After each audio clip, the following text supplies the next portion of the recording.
Hey everybody, it's Anne from Doubting Believer, and today we're going to talk about Jonah.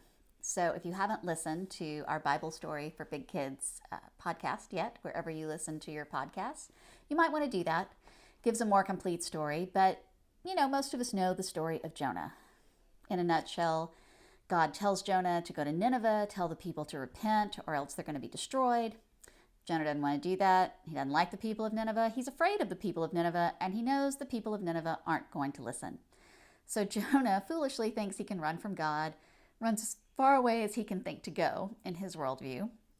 And of course, Jesus catches up and has him swallowed by a big old fish.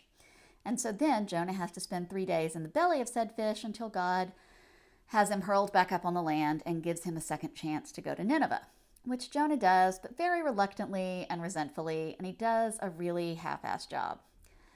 Goes around telling the people to repent, the end is coming, that kind of thing. Real doomsday prophet. Heart wasn't in it. They weren't going to listen anyway. But they did.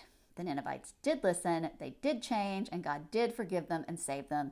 And Jonah was really, really angry.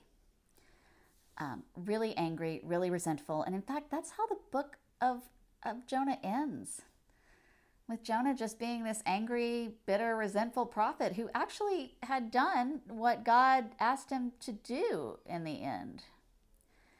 But Jonah was angry that God extended the same forgiveness and grace to the Ninevites God had extended to him when he didn't let him get digested by a whale.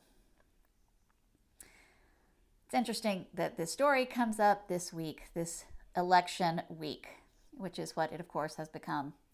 So the days of election day, I fear, are long gone. But how wonderful that all of these people voted. That is the good news here. The bad news is we're waiting in an incredibly divided nation. And boy, do we get Jonah a little bit more this week. Because no matter who you are, I imagine you've got some Ninevites that you could identify right now. People who stand for everything you're against, and people who stand against everything you are for. And you too may think they are beyond redemption and couldn't possibly be saved. So this week, more than ever, we get Jonah. We get where he's coming from. The thing is, we don't want to end up like Jonah.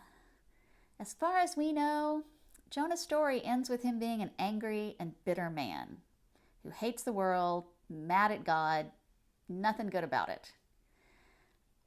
That's not the way we want our story to end. And we do have control over how our story goes. So to quote a refrigerator magnet, we can choose to be bitter or we can choose to get better.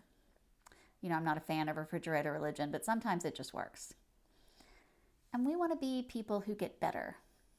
We need to remember that no matter who we are and who our Ninevites are, we are all beloved children of God, worthy of God's love and redemption, not because who we are, because who they are, but because who God is.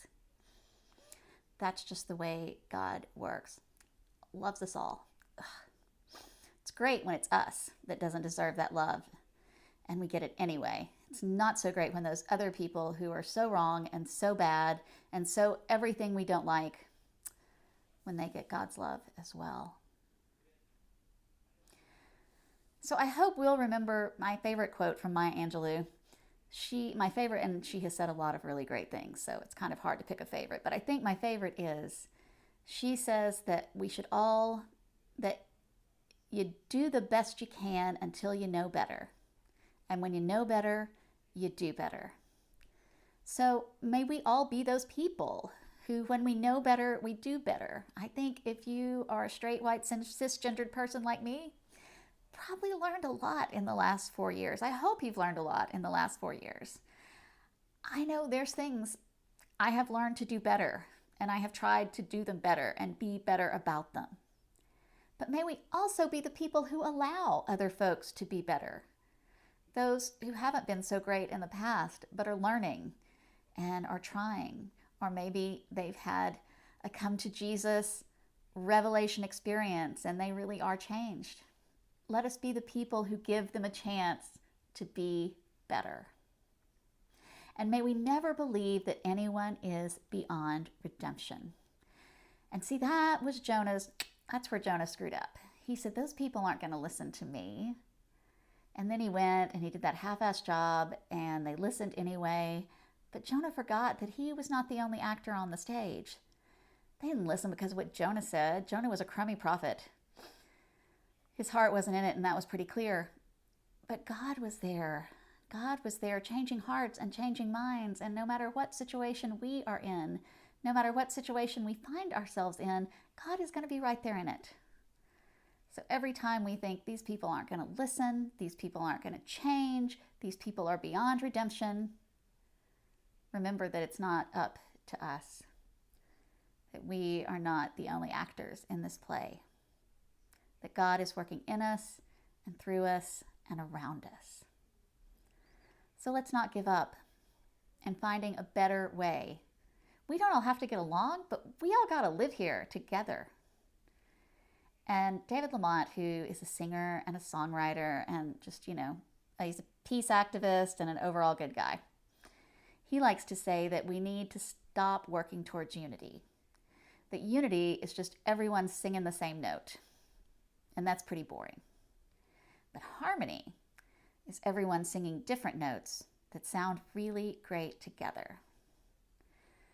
So maybe as we move forward as a country, we can stop worrying about making America great again and start trying to make America sing again.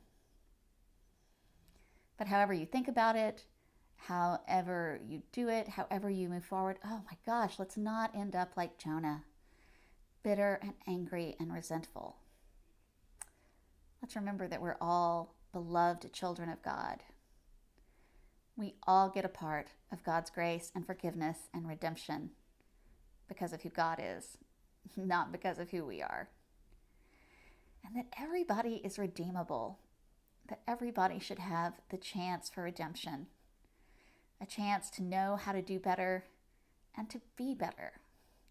And may we be people who do better and be better, and people who give other folks the chance to do the same. I hope everybody gets some rest this weekend and finds some ways to access some peace and have some non-anxious time. And that however this election turns out, that the violence in this country might be curbed and that people might find ways to reconcile, to be redeemed, and to sing in harmony. Because we could really use a new song right about now.